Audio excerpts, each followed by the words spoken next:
Is Everness worth playing? I've been streaming this for several hours. I've played every single test phase of this game. I was flown out with my wife, Mrs. Stix, to Gamescom for numerous different games, including NTE. We're flown out to Tokyo Game Show for numerous different games, including NTE. We've had a lot of fun, but how is the game now that it has officially launched globally? What are my day one impressions? It is almost 2 a.m. in the morning right now after having streamed it for several hours. Honestly, it's been pretty good. We're not going to talk about anything pertaining to China. That means the compensation China got. That means the errors or issues that China had. All we're here today to discuss is our impressions of the game. That's it. This version specifically, we've poured several hours into, and honestly, it has been fun. I've always enjoyed the first part of the story. I've never liked the Tagedo focus of the story. I don't know anyone that actually has liked the Tagedo focus of the story. Honestly, I think even China disliked the Tagedo focus, and unfortunately, I still feel that significant focus there in this version of the game. This definitely reduces the overall enjoyment I have, but they did confirm that there is a new chapter featuring the white-haired chick with the the flower or the eye patch over her eye. So I'm really excited to get past what I got to play previously, because I've completed this story in the beta tests and that content wasn't there. From what I'm aware of, that content was not there. So now that it is, I think we have the opportunity to have a great intro story, hit the Tagedo crap, and then get beyond that, and then potentially get to an even better story, which is going to happen over the course of the next 2 days, which just a quick FYI, we are streaming this every single day for the next entire 7 days. If you want to come over and join us, you're more than welcome to. I think the voice acting is decent. Some of the characters, I don't think the voices really fit, but some of them, they really do. The characters themselves, most of them look very good. A few of them don't. There are certain characters like Jiwan, like Hotori, like Daffodil that are all just absolutely stand out. They have beautiful designs. They have beautiful, voluptuously shaped bodies. Like this, they went hard on the gooner here for multiple of the waifus, which I really do appreciate. And the fact you can invite them over to your house as well, or certain waifus over to your house, and you can engage in some extracurricular activities is always a plus. Graphically, the game is beautiful. Like the world is absolutely stunning. The areas outside the main city, so the beautiful like Japanese or Chinese themes, the shrines you'll see, the forests that you'll see, the ocean, the lakes, the rivers and everything, they are all absolutely stunning, breathtakingly beautiful.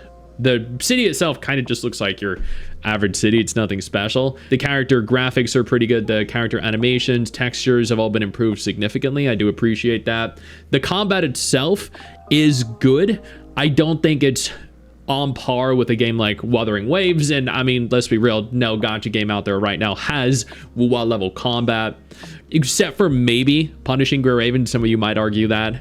And also, real quick, we're not sponsored for this video. For anyone that thinks we are, I just point out immediately, this is completely unsponsored opinions and thoughts. I think the combat definitely has a lot more impact than it used to.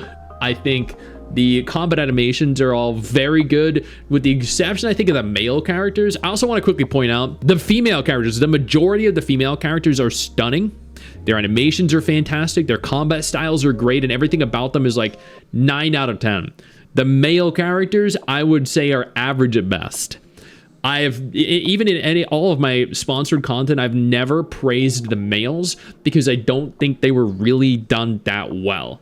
But then when you look at the system that allows for you to invite characters over, you'll see that they're all female right now, which, like might change down the line, sure, but it's very evident that they have more of a focus on the females than they do the males, like a lot of gacha games do, and that's totally fine.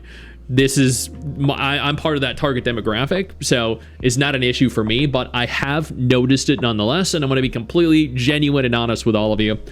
I'm not overly fond of the male characters, not at all. I have yet to see a single character in the game where I'm like, damn, that character looks phenomenal. Like I have with some ZZZ, some Honkai Star Rail, and some Wuthering Waves guys. I don't mean to interrupt the video, but I need to take a moment here to thank all my incredible patrons over on Patreon whose support continues to allow for me to do regular videos like this every single day on this channel. Thank y'all so much, including our YouTube channel members.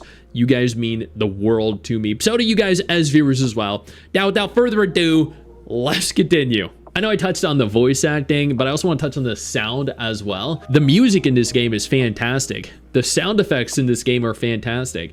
And I also noted the environments were beautiful. The fact that there are changing, alternating seasons, so there are some seasons that are going to, or some months that are going to be covered in snow, is such a cool addition. It's a complete world change.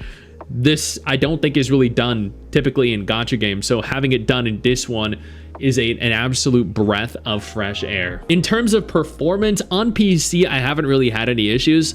On mobile, I definitely did. I know multiple different content creator friends that were having a lot of issue on mobile. Mrs. Stix even tried downloading it on her phone just to test it, and there were definitely some FPS issues, but on PC, there weren't. On PC, the game plays almost perfectly. Very few instances where I'd encounter any FPS drops whatsoever, other than like booting into the game for the first time. And I understand this is like day one for a game that is as big or as popular as this game may very well ultimately end up being. There are gonna be lag issues, disconnects, crashes. That's to be expected. This happened in other big gacha game releases as well. This is launch day. It's why when a gacha game launches, you wait.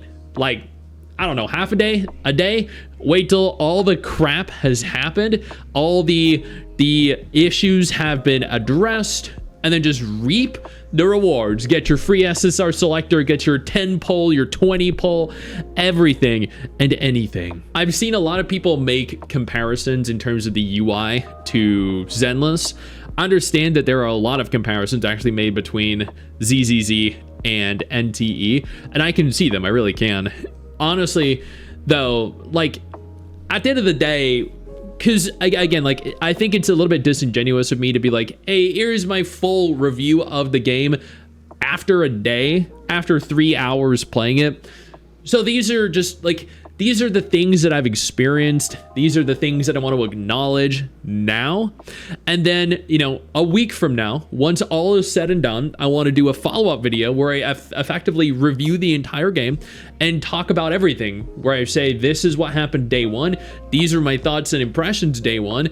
And then after having completed all the story and obtained the majority of the characters and have hopefully engaged in a lot of the content, here are my thoughts now. Have they changed? Have they improved? Or have they worsened? Right now, I'd say the game is a solid 8 out of 10 in terms of enjoyment. Very fun, very polished, very high quality. I still have some issues with the driving. Not overly fond of it right now. There are a lot of things to do, especially, I haven't touched on this yet, but the City Tycoon feature that allows for a lot of side content that aren't necessarily tied to the main story. I also really like the gacha system because there's a guarantee at 90. You never have to worry about a 50-50. It's fantastic. It's very free to play friendly. You can earn outfits and like glider skins and stuff from the gacha as well. Honestly, like at the end of the day, this is a good goddamn game. Again, we're gonna be streaming today as of when this video goes live. We're gonna be streaming all week. I'd love to have you guys come on over as we explore more of what the game has to offer, but I'm having fun. Hopefully you are too. I know you think that you just hit the end of the video, and technically, yeah, you have. And I know your first reaction is to close out of it at this juncture, but don't. No, instead, I urge you to take a moment here and click one of the videos on screen that are coming up in just a moment so you remain up to date with everything going on in the gacha genre. Trust me, you're not going to regret doing so. Stay flaccid.